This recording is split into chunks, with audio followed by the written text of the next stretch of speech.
Zdravím moto přátelé. Tady tu Hondu VFR 800X mám teď už vlastně 3. rokem. Ujel jsem na ní skoro 21 000 km. Takže bych se pro případný zájemce o VFR od Hondy chtěl podělit o pár věcí, které se mně na této motorce líbí a současně i nelíbí. Nejdřív asi začnu mluvit o tom, co se mi líbí, protože toho je víc. A potom zkusím zmínit i nějaké věci, které se mi nelíbí, a těch je teda, aspoň doufám, mnohem míň. Tenhle typ Hondy se začal vyrábět v roce 2015 jako nástupce starší verze Crosstrunnerů. O těch starších Crosstrunnerech toho moc nevím, takže o nich mluvit ani nebudu, o tom, jaký jsou rozdíly mezi tou novější a tou starší verzí. Ale co se týká téhleté motorky, tak ta má rám a motor shodnej s Hondou VFR 800F, což je sportovně cestovní motorka.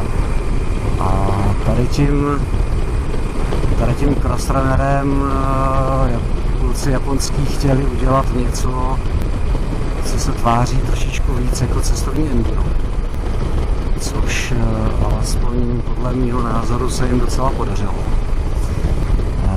Tahle ta Honda už z fabriky přišla s ledkovejma světlometama, samozřejmě ABSem, třístupňovou kontrolou trakce,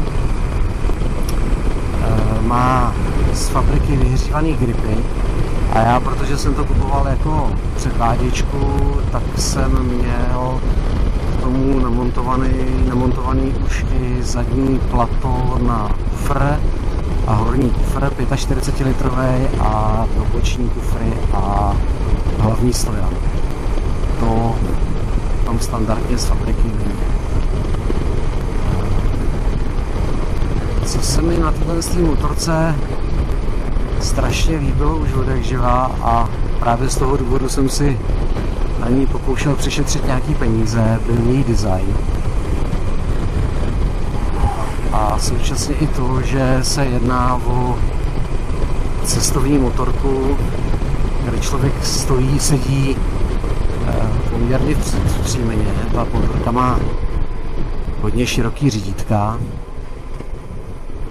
Výborná věc, kterou jsem si na starou motorku musel přidělávat, je právě to vyhřívání rukojetí, který se nastavuje tady, který se zapíná tady vlevo.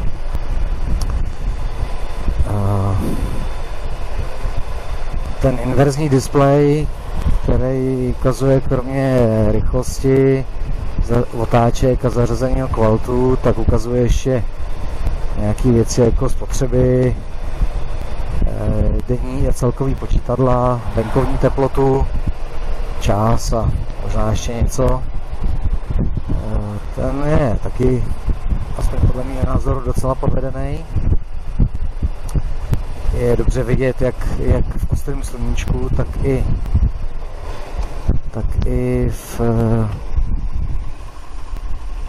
při horší viditelnosti.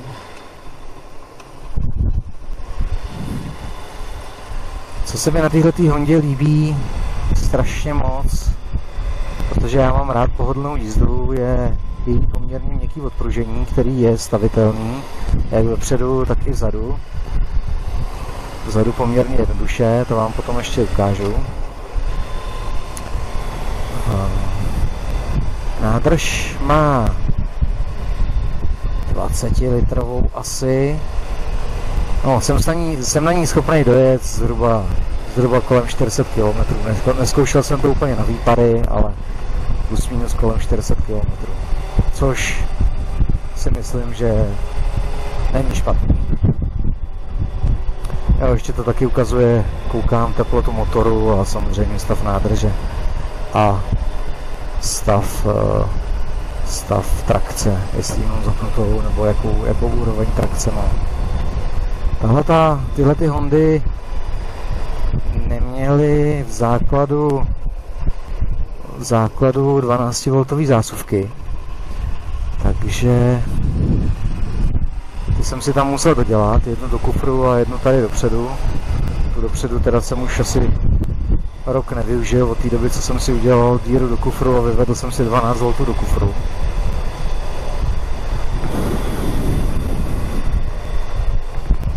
Co se týká posedu, nemám moc zkušeností s jinýma typama motorek, asi jenom se 3 nebo se 4, takže asi řeknu jenom to, že jsem na ní byl schopný ujet 900 km za jeden den a byl jsem v pohodě.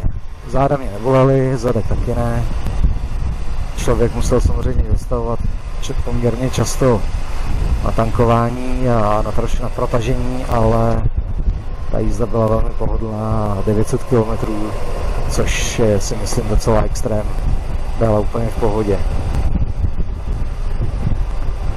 Co se mi strašně líbí a bohužel asi z důvodu nákladů to moc motorek nemá, je letmo uložený zadní kolo, protože ať už jeho sundávání, například na výměnu pneumatik, nebo nastavování řetězu, na to se teda kolo samozřejmě nesundává, ale letmo uložení kolo a nastavování řetězu je tady na té motorce strašně jednoduchý, nemusím se starat o nastavování to na obou dvou stranách kivky. Tady se v podstatě povolí šroub, povolí druhý a tím speciálním klíčem, který je v nářadí, tak se řetěz buď povolí nebo utáhne a je hotovo, takže opravdu parádní práce.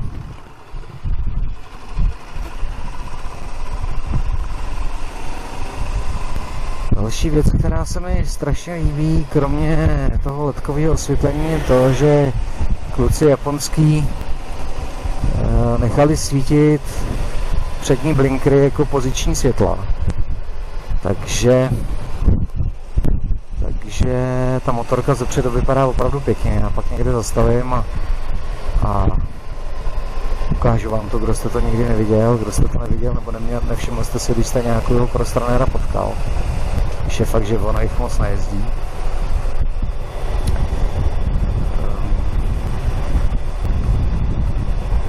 Tenhle ten štítek, který tady mám, tak, který vidíte asi na tom záznamu, tak ten není tovární. Vidíte tady takhle trošičku zprasený nastavení toho štítku, trošičku víc do kolma. To je stále v procesu, protože, a teď už se dostávám k těm věcem, které se mi tady na té motorce nelíbí. Nastavení tak, aby na člověka nefoukalo, anebo aby na člověka foukalo míň a přitom tam se nevytvářely při určitých rychlostech takový ty větrný víry, který vám takhle hážou s hlavou. Po případě vytvářejí různé zvuky. To je opravdu noční můra, ale jak jsem se tak dočetl na různých fórech, tak tohle je noční můra skoro na každý motorce, takže tohle bych asi bral jako věc, kterou si prostě člověk musí vyladit podle sebe. Co se mi tady na té motorce nelíbí dalšího je, že ty ledkové světla jsou sice extrémně efektní, když člověk jede a když pravděpodobně někoho míjí, tak jsou hodně výrazný. Ale v noci to moc nesvítí. Svítí to takovým asi metrovým pruhem, nevím jak, možná 10-15 metrů přede mě. To se dá samozřejmě nastavit, ale svítí to takovým pruhem a myslím si, že žárovka H4. Ta svítí na jistotu. Co se mi na této motorce ještě nelíbí je, že při přejezdu nějaký příčný nerovnosti, děr v silnici a podobně, tak ten je nadranej teda pekelně. Prostředkem silnice, to je vůl. O čem jsem mluvil? Jo, že při přejezdu nějaký příčin nerovnosti, tak tenhle ten celý plast, včetně toho štítku, hrozným způsobem rachotí. A já jsem za ty 2 roky ještě nebyl vůbec schopný zjistit, kde to vypodložit a kde to utlumit, aby to nerachotilo. To mi pije krev každou jízdu, kterou konám. Takže ta motorka prostě rachtá.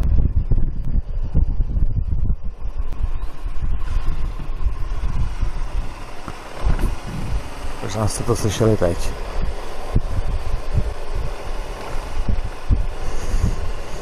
Co dál se mi na této motorce líbí nebo nelíbí? Tak, teď můj monolog přerušil telefonát, takže už jsem zase zpátky. Co se mi líbí, ale zase nemám moc velký srovnání s jinýma motorkama, ale tahle ta motorka jde opravdu nádherně do zatáček. Krásně se ovládá. Je to možná jenom pocit, tohle je taková dost subjektivní záležitost, ale ovládá se dobře. Díky tomu, že člověk sedí zpříjmeně, má to široký řídítka, tak prostě se mi to ovládá moc pěkně. Výborná věc, zase ve srovnání s mýma starýma motorkama a předchozíma motorkama je, že těch 103 koní prostě táhne. Jakmile má člověk kolem 3,5 tisíce otáček a vejš, tak to prostě jede. A to ještě nemluvím o tom, když překročí 6,5 a zapnou se ty další ventily ve válcích, respektive nad válci, a zapne se výtek, to ta motorka vystřelí potom jak raketa. Někdo, aspoň co jsem četl, někdo k tomu výteku má výhrady, že to kope, že se člověk nemůže soustředit na otáčky, že to nemá plynulou dodávku točivého momentu a cuká to. Nevím, mě to asi až zas tak nevadí, ale faktem je, že já moc střed do zatáček nejezdím a že bych zrovna někdy zapnul výtek, zrovna když jsem v zatáčce, to se mi ještě asi nestalo. Určitě se mi to stalo na výjezdu ze zatáčky, ale tam už většinou člověk jde téměř rovně, takže tam to ani nevadí. Ale je to každopádně poměrně opojný pocit a poslech, když to člověk osolí a ten kopanec těch 6,5 nastane. Já to schválně teďko tady za vesnicí zkusím.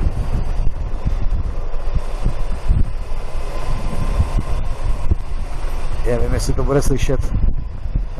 bude slyšet do toho mikrofonu, pokusím se. A je to každopádně mazec.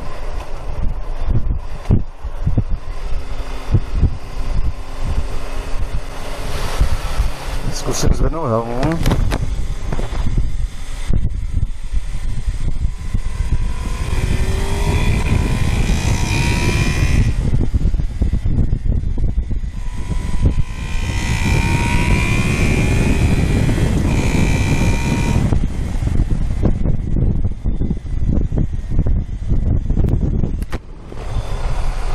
Tak snad to bylo slyšet.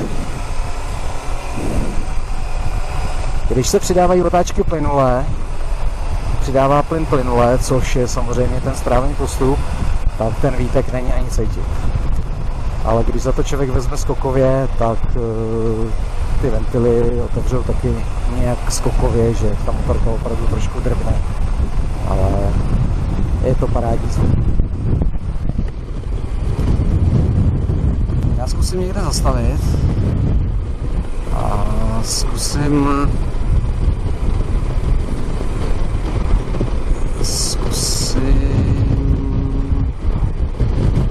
točit, jak ta motorka svítí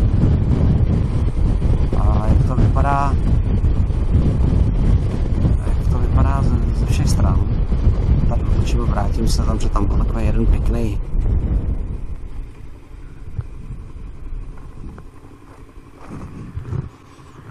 vjezd do lesa.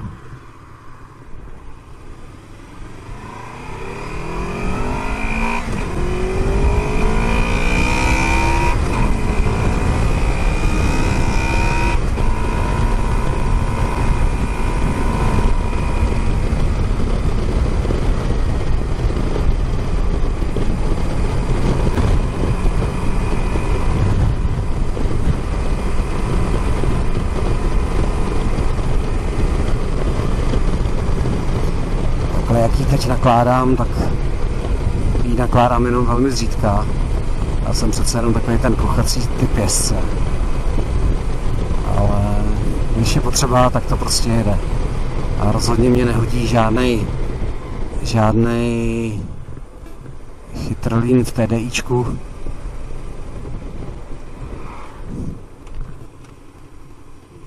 Který mě bere jako výzvu.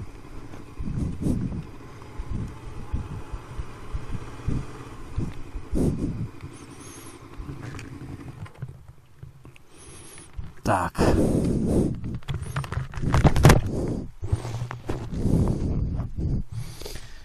Takže Walkaround 2015 Crossrunner.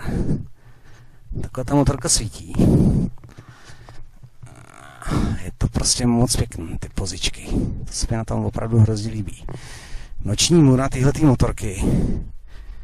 Cokoliv chcete kutit tady na tom motoru a tady v té části, tak musíte sundat mraky plastů, které jsou do sebe různě zapasované. A je to opravdu noční můra, cokoliv orendat a hlavně cokoliv spasovat a dát potom zpátky. Výměna voleje je naprostá pohoda. To se sundá jenom tady jeden kryt a jste hned na volejovém filtru. Takže volej se mění úplně perfektně. Já jsem ještě díky těm svým turistickým výletům si nechal od kamaráda navařit na stojánek větší placku, aby se mohl stát bez problémů v trávě. Protože nechtělo se mi teda zrovna utrácet 70 € za, nebo kolik to stojí za nějaký giviňácký přípravek, který se sem našroubuje, takže jsem to sem nechal rovnou celý navařit a mám klid. Co se týká napínání řetězu, tak to je opravdu extrémně jednoduchý, protože nevím, jestli to bude vidět, stačí povolit tenhle ten šroub a mít to na centrálním stojanu a jste připravený řešit řetěz, takže to je opravdu naprosto pohodová záležitost. Jinak jsem motoru ještě vůbec nic neřešil, takže co se týká nějakých komentářů toho, jak se ten motor udržuje, nemám naprosto žádný tušení. Ale dovedu si představit, že jakmile se rozhodnu měnit svíčky, tak tu motorku budu muset asi docela dost odstrojit. Ale to bude předmětem až nějakého dalšího videa. Co se mi na tom Crossrunneru ještě líbí? Nevím. Spousta věcí. Hrozně dobře se na ní jezdí. Co se mi na ní nelíbí, je fakticky hlavně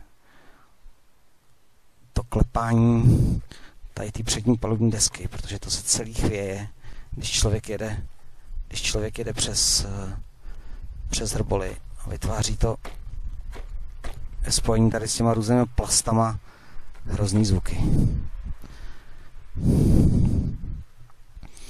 Takže tolik amatérský zhodnocení toho, jak vypadá Crossrunner po 20 000. Problémy s ním nebyly naprosto žádný. Ještě aby byly, že jo, po 20 000. No a co se týká servisu ve 24, mají se kontrolovat vůle ventilů. Ještě si nejsem úplně jistý, jestli se do toho budu pouštět, protože kohokoliv a cokoliv čtu, tak to prej není potřeba. Takže toliko k Hondě Crossrunner VFR 800X z roku 2015 a dál. Takže dík za pozornost, jezděte na čem chcete, hlavně jezděte a světový mír. Čau.